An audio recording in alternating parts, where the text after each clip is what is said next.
Un copil luat ostatec de otomani ajunge general în armata sultanului, apoi își trădează jurământul și declanșează una dintre cele mai spectaculoase revolte din istoria Balcanilor. Timp de 25 de ani, Skanderbeg, fost pașă, fost creștin, revenit creștin, sfidează Imperiul Otoman și devine coșmarul lui Mehmed al II-lea. Ca și Ștefan cel Mare al Moldovei, a fost numit de papă atlet al lui Hristos. A fost Skanderbeg însă un erou albanez, ori doar un oportunist genial cu etnicitate amestecată? Cu siguranță, Skanderbeg a fost un produs al lumii medievale târzii. Adevărata lui poveste începe aici, pe baza ultimelor cercetări serioase în domeniu.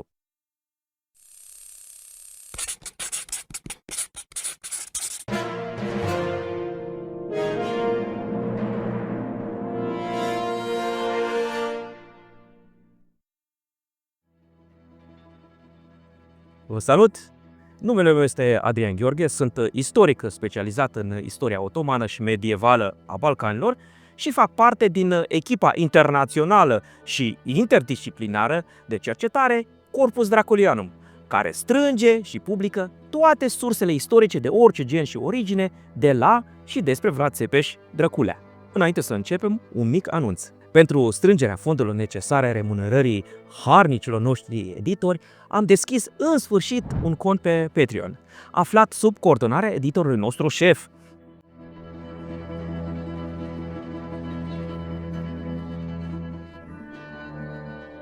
Gheorghe Castriota, cunoscut în istorie sub numele de Skanderbeg, Skanderbeu în albaneză, este considerat în Albania fără niciun drept de apel, drept cea mai mare personalitate albaneză din toate timpul. S-a născut în jurul anului 1405, dată dedusă din faptul că a murit în ianuarie 1468 la vârsta de 63 de ani. A fost cel mai tânăr dintre cei 4 fii ai domnului Ioan sau Ion în albaneză, Castriota sau Castrioti, și ai soției acesteia, Voisa Tribala. Numele de familie Castriota este de origine greacă, derivat din termenul castron, castel, și reflectă apartenența la sfera culturală bizantină. Originile familiei Castriota erau modeste. Bunicul său, Paul Castriota, stăpânea doar 2 sate izolate în regiunea muntoasă Chișna sau Cijan, în nordul Albaniei, în regiunea Dibăr. Tatăl său, John Castriota, a reușit însă să extindă considerabil influența familiei, dobândind controlul asupra regiunii Mati și pentru o perioadă asupra importantului drum comercial care lega Marea Adriatică de Câmpia Kosovo. Ascensiunea lui John a fost favorizată de destrămarea ordinii politice și de vidul de putere lăsat în Balcan după înfrângerea otomană în bătălia de la Ankara, 1402, prilej cu care otomanii au fost cât pe ce să fie aruncați cu totul din Europa. Mai multe în acest episod. Ion Castriota a obținut sprijinul autorităților ecleziastice, în special al creierului catolic din Mati, dar și-a întemeiat alianțe cu ajutorul Bisericii Ortodoxe, făcând chiar o donație mănăstirii sârbe Hilandar de la muntele Athos, unde a ridicat impunătorul turn albanez, Abalski Pirg. Originea etnică a familiei Castriota rămâne însă controversată. Istoricul elvețian Jens Oliver Schmidt a creat un adevărat scandal în Albania, cu ce vă voi spune în continuare. Ce veți auzi este însă scandalos doar pentru naționaliștii turbați albanezi, pentru naivi și pentru oamenii slab informați. În Evul Mediu Târziu, astfel de aspecte erau la ordinea zilei și contau prea puțin, dobândind importanță abia în secolul al XIX-lea, odată cu afirmarea ideologiilor naționale. Ei bine, mama lui Skanderbeg, Voisava, era foarte probabil sârboaică. Da, m-ați auzit bine! Mai ironic de atâta nici că se poate, nu-i așa? Voisava era fiica unui domn din Polog și erudită cu Grigor Branković, din celebra familie care va accede la tronul despotatului sârb în anul 1427. Giovanni Musachi, un nobil albanez care a avut mult de suferit de pe urma lui Skanderbeg, îl descrie ca fiind, citez, sârb de natură. Cert e că Gheorghe, sau Gheorghe în română, a fost un produs tipic al lumii sale, unins cu o etnicitate amestecată, bilingv, ori chiar trilingv, crescut în mediul nobilimii locale albaneze, dar influențat de tradiția bizantino-sârbă. Din copilărie vorbea albaneza, sârba și greaca, iar mai târziu turca și italiana.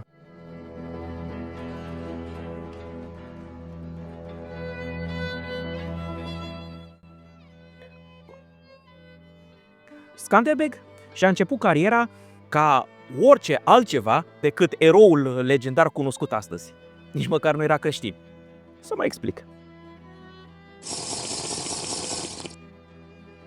Tatăl său, Ion Castriota, nu a putut rezista prea mult presiunii otomane atunci când otomanii, terminând cu războiul lor civil după moartea sultanului Bayezid Trăznetul în 1403, au revenit în forță în Balcani. După 1423, sultanul Murad al II-lea i-a cerut ca ceilalți trei fii, Constantin, Repos și Gheorghe, sau Gheorghi, viitorul Skanderbeg, să fie trimiși ca ostateci. Asta după ce fiul cel mare, Stanișa, fusese deja predat cu câțiva ani în urmă. Gheorghe Castriota a fost înrolat în corpul pajilor de curte, aici Oland, unde a fost educat alături de alții copii creștini ortodoxi din Balcani.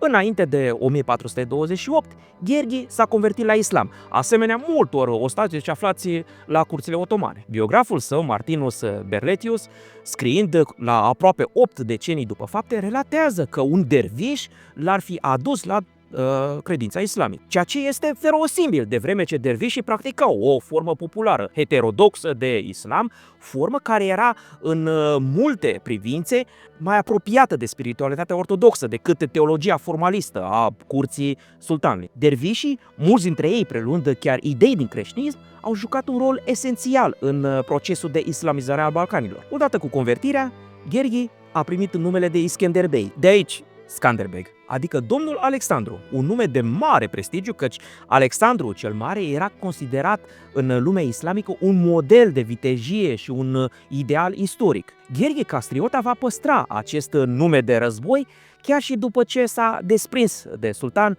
în 1443. Așa cum și Maria Savlat, pentru care închin un pahar cu îndemnul de a vă bona, dacă v-am câștigat atenția până acum, și-a păstrat porecla Draculia, asumându-și-o chiar ca nume de familie după trecerea la catolicism în ultimii săi 2 ani din viață.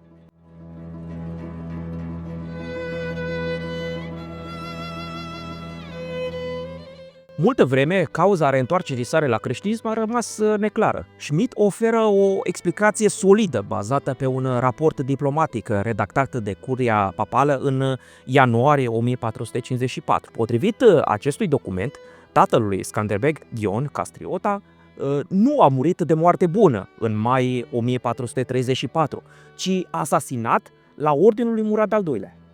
Ion întreținea legături strânse cu Veneția și solicitase chiar cetățenia venețiană pentru 2 dintre fiii săi, Stanișa și Gheorghe. Pentru otomani, asta era o trădare supremă. Prin urmare, motivația răscoalei lui Skanderbeg se poate explica pur și simplu personal: răzbunarea sângelui. Conform dreptului cutumiar albanez, canun, sângele trebuia răzbunat în cadrul aceleiași familii, iar casa otomană devenea astfel țintă legitimă. Toate acestea, Skanderbeg nu a acționat imediat, ci a dat dovadă de o stăpânire de sine remarcabilă, așteptând momentul potrivit. A servit ca oficial otoman în portul Nicopole, pe Dunăre, a participat la campanii majore, inclusiv la cucerirea despotatului sârb în 1439, unde a luptat împotriva lui Grigor Branković, posibila sa rudă, de care v-am vorbit mai înainte. Tot în această perioadă a intrat în contact cu Iancu de Hunedoara. Momentul decisiv al răzbunării s-a ivit, după unele surse, în ianuarie 1454,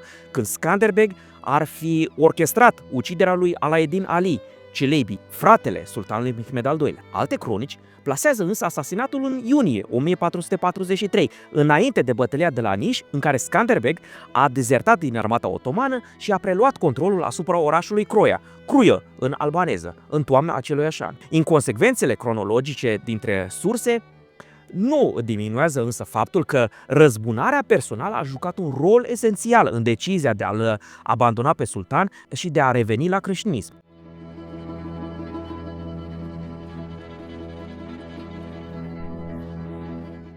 Cum spuneam, punctul culminant al planului său s-a produs în anul 1443, când Skanderbeg a părăsit armata otomană și a cucerit cetatea Cruiă printr-o stratagemă. În primăvara anului următor a convocat o adunare tradițională a nobililor albanezi la Lejă, în care nobilima locală l-a desemnat capitan general, recunoscându-i astfel experiența militară cât și autoritatea. Alegerea a fost un pas important spre o coeziune regională, deși rivalitățile dintre clanuri au persistat, degenerând deseori în conflicte mai înverșunate decât cele cu otomanii. Campania lui Skanderbeg nu a fost una cu victorii spectaculoase, ci o luptă de uzură și de supraviețuire. Raportul de forțe era covârșitor în favoarea otomanilor. O armată organizată, experimentată și bine echipată împotriva unei miliții locale improvizate din țărani și păstori deveniți războinici de cartier. Skanderbeg a adoptat tactici de gherilă, ca și Vlad al nostru, profitând de terenul muntos și dens împădurit al Albaniei. Această rețetă de succes a făcut ca rezistența albaneză să devină cea mai eficientă din Balcan, spre deosebire de cea sârbă-bulgară ori bizantină. În paralel, Skanderbeg a fost implicat și în alte conflicte. Războiul cu Veneția a izbucnit din cauza disputelor pentru castelul Dagno, iar intervenția regelui Alfonso al V-lea al Aragonului l-a împins pe Skanderbeg să lupte împotriva posesiunilor venețiene în decembrie 1447. Un alt moment decisiv a fost bătălia de la Kosovo din octombrie 1448, unde Iancu de Hunedoara a suferit o înfrângere zdrobitoare în fața otomanilor.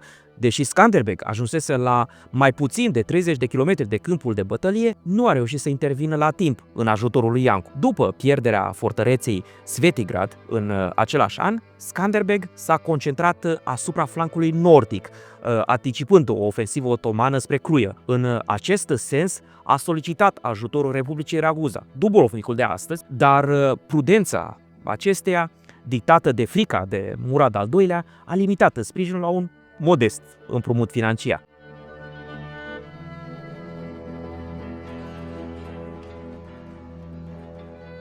Succesul lui Skanderbeg a fost strâns legat de carisma sa excepțională de conducător și de devotamentul unei societăți profund marcate de etosul eroic. Autoritatea sa nu se întemeia pe titluri nobiliare moștenite, ci pe prestigiul câștigat în luptă. Stema sa, vulturul bicefal negru pe fond roșu, moștenire simbolică a Imperiului Bizantin și a Bisericii Catolice pe care s-a bazat inițial, transmitea un mesaj clar: apărarea creștinătății împotriva invaziei islamice. Începând cu anii 1450, Biserica Catolică din Albania Centrală și Septentrională avea să devină sprijinul său cel mai fidel, o alianță ce a rezistat împotriva unor trădări și disensiuni. Clericul catolic din Albania, precum și cel din Italia, a jucat un rol crucial în consolidarea legăturilor lui Skanderbeg cu Occidentul. Papii Calist al III-lea și Pius al II-lea au fost susținători fervenți ai lui Skanderbeg.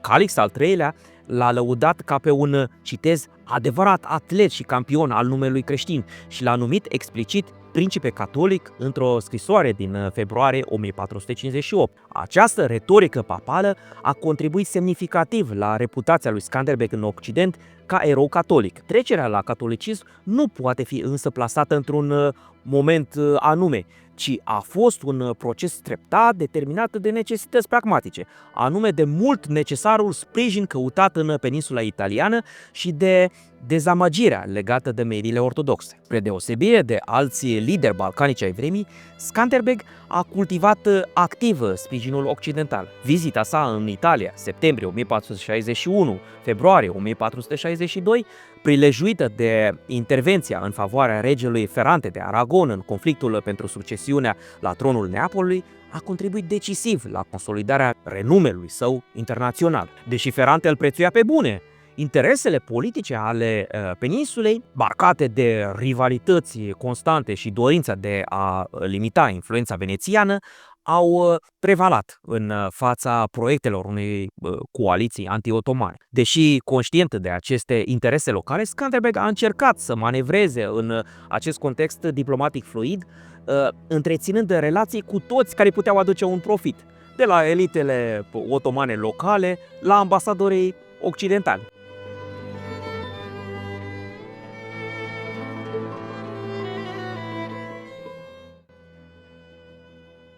Viața lui Skanderbeg a fost marcată nu doar de confruntările cu Imperiul Otoman, ci și de tipicele și brutalele rivalități interne. După moartea sa, s-au conturat două tradiții narrative.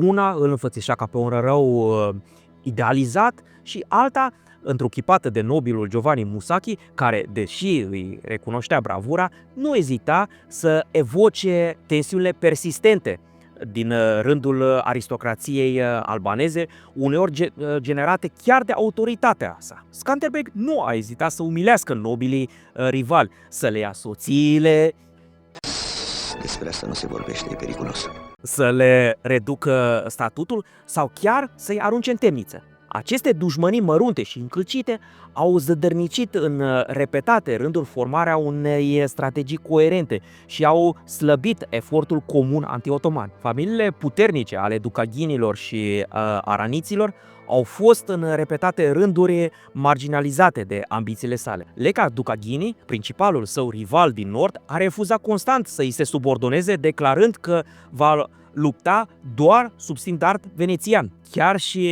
membrii apropiaței familiei, precum vărul și ginerele său, Hamza Castrioti, au trecut de partea otomanilor. Hamza, probabil frustrat că nașterea fiului lui Skanderbeg, Ivan, în 1455 îi zădărnicea speranțele la succesiune, a acceptat statutul de vasal al sultanului. Perioada anilor 1460 a fost dominată de o veritabilă escaladare a ostilităților. După un armistițiu temporar, cu Mehmed al II-lea în 1460-1463, care îi permisese să călătorească în Italia, luptele au reizbucnit cu o intensitate fără precedent. Sultanul, mult mai decis și viclean decât tatăl său, a desfășurat toate mijloacele pentru anihilarea rezistenței albaneze, de la trimiterea de asasini la promisiuni de recompense. În 1466, Mehmed al II-lea a lansat o invazie de proporții, asediind orașul Cruia, inima rezistenței albaneze. Otomanii au recurs chiar la soluții extreme, precum incendierea masivă a pădurilor, care erau adevărate fortărețe în spatele Croiei. Skanderbeg le folosea acoperișul pentru a se deplasa prin văi secrete și potești montane. Într-o încercare disperată de a recâștiga inițiativa, Skanderbeg a căutat un nou sprijin apusean. Sosirea sa la Raguza în noiembrie 1466 a fost întâmpinată cu refuz, comercianții dalmați temându-se să-și pericliteze relațiile profitabile cu otomani. La Roma, în decembrie 1466, Papa Paul al II-lea l-a primit cu fast, dar și cu vorbe goale, realitățile financiare și rivalitățile politice, limitând ajutorul pontifical la o sumă simbolică de 5.000 de ducați. În același an, Veneția complota pentru preluarea controlului asupra Croiei. În ciuda avertismentelor sale insistente asupra pericolului otoman iminent pentru Dalmația și Italia meridională, Skanderbeg a fost lăsat să înfrunte singur colosul militar otoman.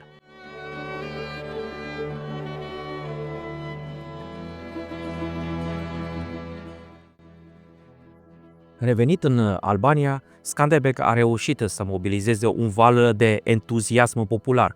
În aprilie 1467 a obținut o ultimă mare victorie împotriva armatei otomane, recucerind Cruia și provocând chiar moartea pașii Balaban. Totuși, victoria sa a fost efemeră. Țara era ruinată și depopulată, iar ajutorul extern rămânea inconsistent. Epuizat de mulțimea de dușmani și nutrind tot mai puțină speranță, Skanderbeg moare de moarte naturală pe 17 ianuarie 1468, în urma unei scurte boli de 3 zile. Trupul neînsuflețit a fost depus în Biserica Sfântul Nicolae din Alessio, azi Lejă. Vestea morții lui Skanderbeg a provocat un val imens de durere, până și vechii adversari, precum Leca de Caghin, îl numea, citez, regele nostru bun, sfânt, toată mângâierea noastră, fratele nostru, scutul nostru. La doar câteva săptămâni după moartea lui Skanderbeg, fiul său Ivan și soția acestuia Andronica au decis să se mute în sudul Italiei, unde regele Ferrante al Neapolului, care îi invitase, le promitea noi proprietăți. Cu ei au venit și numeroase văduve ale nobilor căzuți în luptă.